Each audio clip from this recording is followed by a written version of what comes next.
Renata de Oliveira comprit que cette journée déciderait de bien plus qu'un simple poste lorsqu'elle ouvrit son portefeuille sur la table de la cuisine et n'y vit que quelques pièces.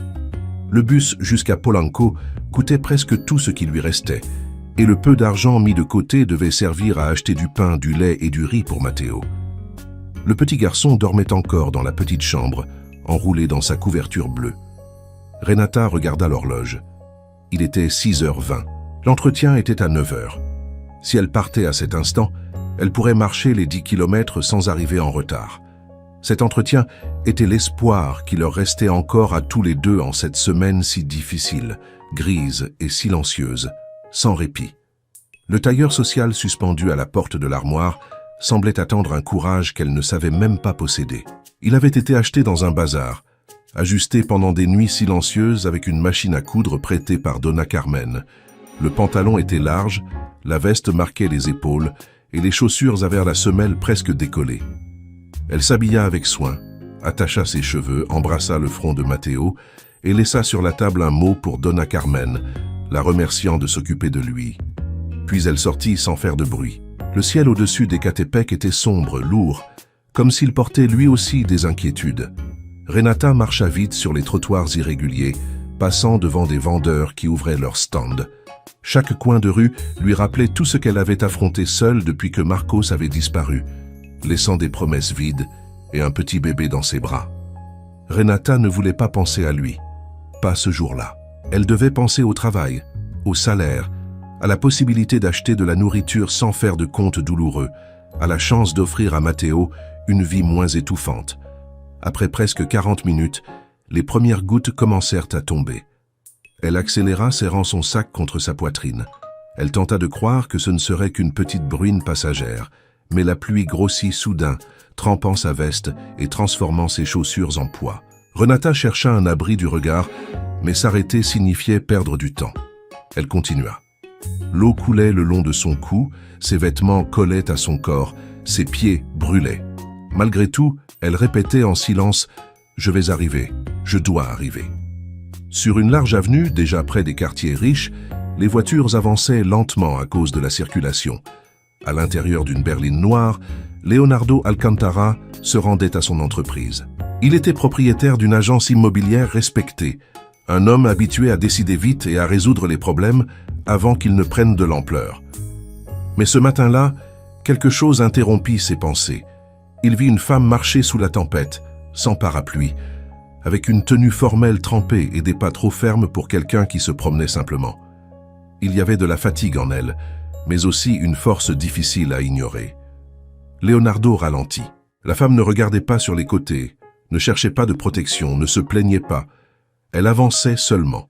Il baissa la vitre de la voiture, sentant la pluie entrer. « Madame, avez-vous besoin d'aide ?» Renata mit un instant à comprendre qu'on lui parlait. Lorsqu'elle tourna le visage, elle vit l'homme élégant dans la voiture luxueuse. Pendant un instant, elle ressentit du soulagement. Puis, elle sentit l'alerte monter. Elle avait appris qu'une aide inconnue pouvait coûter des prix que personne n'expliquait à l'avance.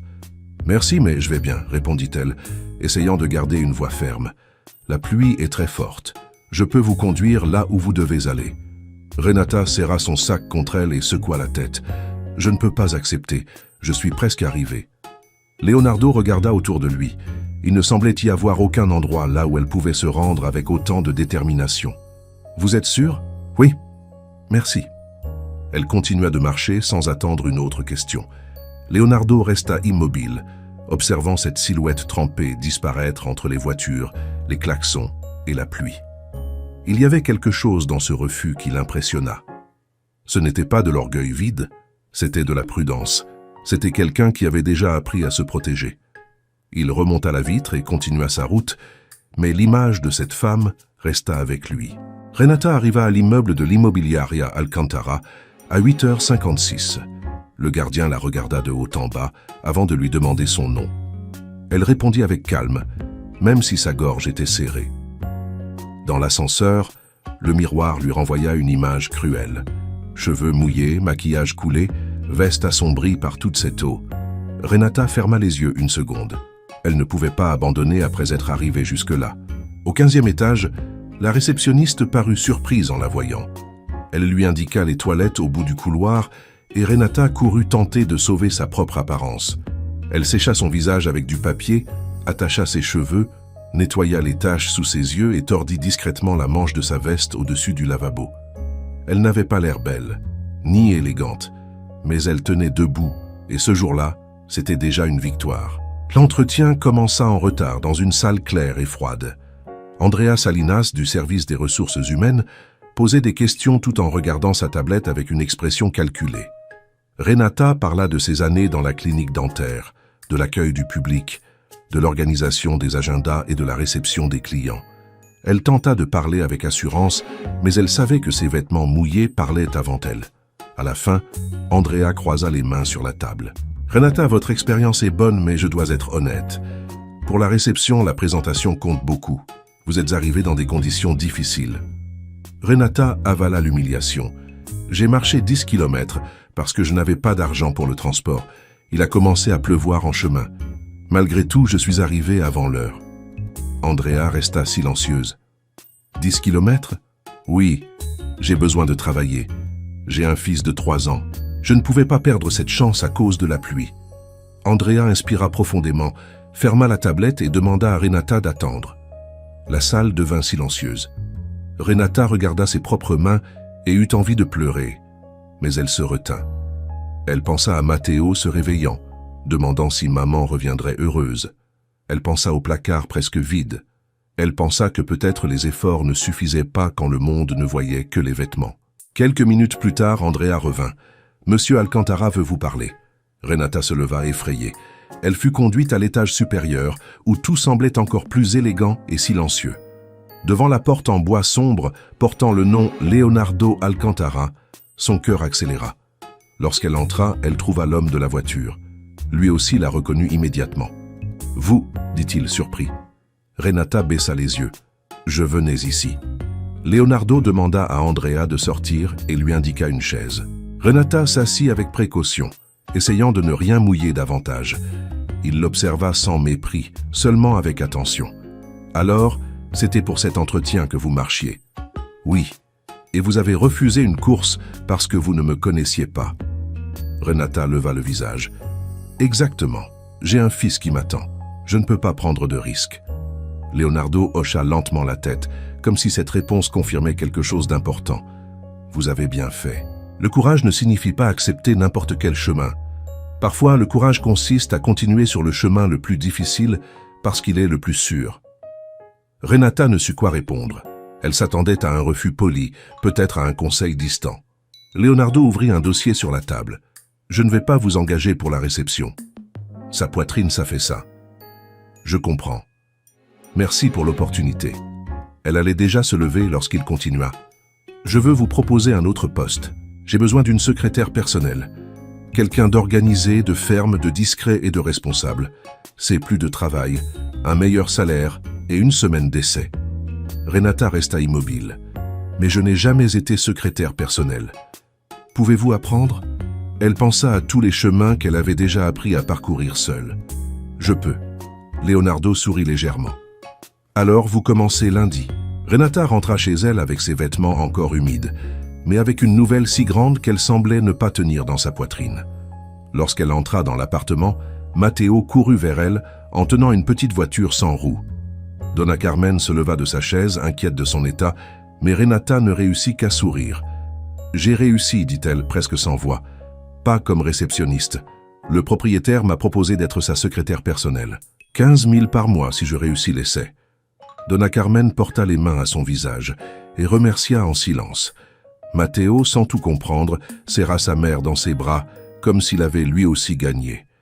Cette nuit-là, Renata prépara du riz avec des haricots et partagea la dernière banane avec son fils.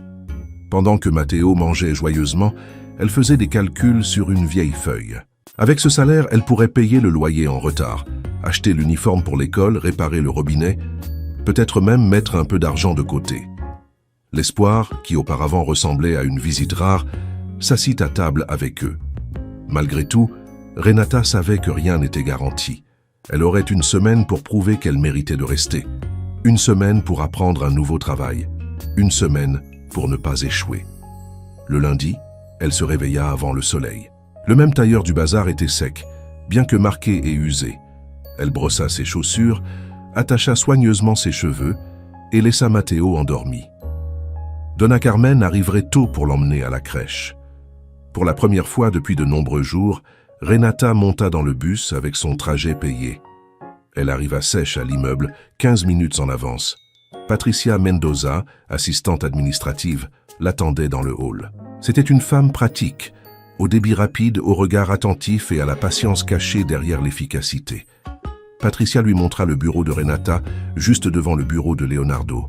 Elle expliqua les mots de passe, les agendas, les lignes internes, les noms des directeurs, les horaires des réunions et les règles silencieuses de cet étage.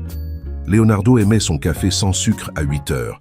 Le premier rapport devait être imprimé avant 8h30. Aucun appel d'un client important ne pouvait rester sans retour. Renata notait tout avec une petite écriture, essayant de ne pas montrer sa peur. C'était trop d'informations, mais elle avait déjà affronté des tempêtes plus grandes. Leonardo arriva ponctuellement. Il salua Patricia puis Renata. Elle lui remit le café avec les mains fermes, même si son cœur battait très vite. « Bon début », dit-il. Renata le remercia. Lorsque Patricia s'éloigna, Leonardo parla à voix basse. « Je n'attends pas la perfection le premier jour. J'attends de l'attention, de l'honnêteté et l'envie d'apprendre. Si vous faites une erreur, dites-le. Une erreur cachée devient un gros problème. » Renata hocha la tête. Cela, elle le comprenait très bien. La première semaine fut épuisante. Renata confondit 2 horaires, oublia un dossier à l'imprimante et envoya une confirmation de réunion au mauvais client. Chaque erreur lui coupait le souffle. Pourtant, Leonardo ne criait pas. Il corrigeait, expliquait et avançait. Le 3e jour, lorsqu'elle s'excusa pour la 4e fois, il ferma le dossier et la regarda. « Renata, vous n'êtes pas ici pour prouver que vous ne faites jamais d'erreur. Vous êtes ici pour montrer que vous apprenez. » Ces mots restèrent avec elle. À la fin de la semaine, Patricia lui remit une enveloppe. C'était une avance autorisée par Leonardo pour des vêtements de travail. Renata tenta de refuser, mais Patricia expliqua que ce serait déduit petit à petit, sans intérêt. Avec l'argent, Renata acheta 2 chemisiers, un pantalon habillé, des chaussures confortables et un manteau simple. En accrochant tout dans l'armoire, elle pleura doucement, non pas de tristesse, mais parce qu'il y avait bien longtemps qu'elle n'avait pas vu l'avenir sur des cintres. Au fil des semaines, Renata commença à comprendre le rythme de Leonardo. Il arrivait tôt, partait tard, oubliait de déjeuner et ne tolérait pas le désordre. Mais il écoutait aussi les ouvriers, respectait les anciens employés et se souvenait de détails que personne n'attendait d'un homme si occupé. Renata apprit à préparer les documents avant qu'il ne les demande, à filtrer les appels urgents et à remarquer quand une réunion pouvait être réduite de moitié. Un après-midi, Leonardo sortit de son bureau après 4 heures de réunion. Il était pâle de fatigue. Renata posa sur sa table un repas de la cafétéria. « Vous n'avez pas déjeuné. » Il regarda la nourriture, surpris. « Vous contrôlez mon agenda ou ma santé ? Les deux semblent avoir besoin d'aide, » répondit-elle sans réfléchir. Leonardo rit pour la première fois devant elle. Le rire fut bref, mais il changea l'air de la pièce. Renata sourit aussi, sentant qu'il pouvait peut-être exister de l'humanité même au 16e étage. Un mois plus tard, Leonardo lui demanda de l'accompagner sur un chantier à Santa Fe pour prendre des notes. Renata marcha à ses côtés entre les colonnes, les échafaudages et les murs inachevés. Leonardo signalait les défauts avec fermeté, mais sans humilier personne. Il expliquait pourquoi une fenêtre devait être alignée, pourquoi une finition mal faite pouvait nuire à une famille qui habiterait un jour là. Pour Renata, les immeubles avaient toujours été des lieux lointains. Pour Leonardo, c'étaient des promesses faites en béton. Sur le chemin du retour, il lui demanda des nouvelles de Matteo. Renata raconta que son fils adorait les dinosaures, dessinait des monstres verts sur n'importe quel morceau de papier et rêvait de visiter un musée. Leonardo écouta avec une attention inhabituelle. « Vous parlez de lui comme s'il était tout votre monde. »« Il l'est, » répondit Renata. « Quand tout est devenu difficile, Matteo a été la raison pour laquelle j'ai continué. » Leonardo resta silencieux quelques secondes. « Je comprends cela. Moi, j'ai continué grâce au travail. Vous avez continué grâce à l'amour. Votre raison est peut-être meilleure. » Renata ne sut quoi répondre. Ce même jour, une réunion se prolongea très tard. Le bureau se vida, Les lumières des couloirs diminuèrent et Renata resta à son poste, attendant au cas où Leonardo aurait besoin de quelque chose. Lorsqu'il sortit, il remarqua sa présence et fronça les sourcils. « Pourquoi êtes-vous encore ici ?»« Parce que votre dernière réunion a modifié tous les contrats de demain. Je devais réorganiser l'agenda. » Leonardo regarda l'heure. « Vous devriez être avec votre fils. »« Je sais. » Donna Carmen est avec lui. Il soupira, non pas irrité mais inquiet. Il appela un chauffeur de l'entreprise pour la conduire. Renata refusa d'abord, mais Leonardo lui rappela qu'il était déjà tard et qu'accepter la sécurité n'était pas une faiblesse. Cette fois, elle accepta. Sur le chemin du retour, Renata regarda la ville par la fenêtre. Elle pensa à l'homme qui l'avait vue sous la pluie et qui semblait maintenant la voir vraiment. Non pas comme quelqu'un de pauvre, ni comme une employée remplaçable, mais comme une personne entière. Cela l'effrayait. Elle ne voulait dépendre de la bonté de personne. Pourtant, elle ne pouvait pas nier que, près de Leonardo, le monde semblait moins lourd. Lorsqu'elle arriva, Matteo dormait sur le canapé avec un dessin de dinosaure à la main. Donna Carmen raconta qu'il avait demandé si maman travaillait dans un château de verre. Renata rit doucement, porta son fils jusqu'au lit et resta à regarder son visage paisible. Elle promit en silence qu'elle ferait en sorte que ce travail réussisse, non pas pour Leonardo, ni pour l'entreprise, mais pour ce garçon qui méritait de se réveiller sans craindre le manque. Le lendemain matin, Leonardo trouva sur son bureau tous les contrats réorganisés, l'agenda corrigé et une note de Renata suggérant des changements dans 2 réunions. Il l'appela dans son bureau. « Vous avez remarqué un problème que 3 directeurs n'avaient pas vu. J'ai seulement comparé les horaires et les documents. » Exactement. Une attention simple évite une grande perte. Il l'observa avec un respect que Renata sentit avant de le comprendre. Pour la première fois depuis des années, quelqu'un voyait de la valeur dans son soin, et ce regard ouvrit une porte silencieuse entre eux. Renata sortit du bureau d'un pas calme, sentant qu'une nouvelle vie commençait enfin là, doucement. Des mois plus tard, Renata ne marchait plus en regardant le sol. Elle restait simple, dévouée et attentive, mais elle portait maintenant dans les yeux une paix qui semblait autrefois impossible. Leonardo apprit à rentrer tôt, à dîner avec Matteo, à écouter des histoires de dinosaures et à sourire sans se presser. Renata continua de travailler à ses côtés, respectée par tous, non par faveur, mais par compétence. Un dimanche ensoleillé, tandis que Matteo courait dans le jardin, Leonardo lui prit la main et dit que la pluie de ce jour-là avait apporté la plus belle partie de sa vie. Renata sourit, sachant que c'était vrai. Là, ensemble, pour toujours, enfin.